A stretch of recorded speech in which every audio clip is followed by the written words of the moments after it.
নির্বাচনে কি রেজাল্ট হয়েছে দাদা? দেখুন, বিরুলিয়া সমবায় সমিতি নির্বাচনে আমরা যেটা প্রত্যাশা করেছিলাম তাই হয়েছে। 12-0 গোলে তৃণমূল হেরেছে।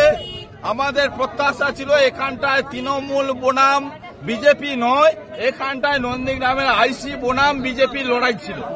আইসি কে আমরা হারিয়েছি, এটা আমাদের বড় প্রত্যাশা। কারণ নন্দীগ্রামের আইসি উনি তৃণমূলের দলদাস থেকে কৃতদাস হয়ে কাজ করছেন। নির্বাচন কমিশনে বা নির্বাচন আধিকারিক নির্দেশ অনুযায়ী উনি নির্দিষ্ট জায়গায় নির্বাচন করেননি। তৃণমূলকে প্রায়োরিটি দেওয়ার জন্য বড়াচিড়া হাই স্কুলে নিয়ে এসেছিলেন নির্বাচন করার জন্য।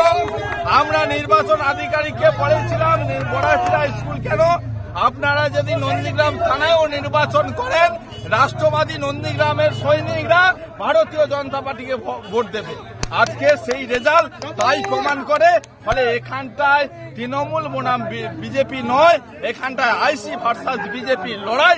আইসি হেরেছেন, বিজেপি জিতেছে। আর এখানটায় যারা তৃণমূল করে তারা নিজেদের বুথে 200-250 ভোটে হারে, গা থেকে কুকুরের গন্ধ বেরোয়। ফলে তাদের নৈতিক অধিকার নেই যে কোনো নির্বাচনে অংশগ্রহণ করার, তাই তারা হেরেছে। এখানটায় আইসি হেরেছে, বিজেপি জিতেছে। এটা আমাদের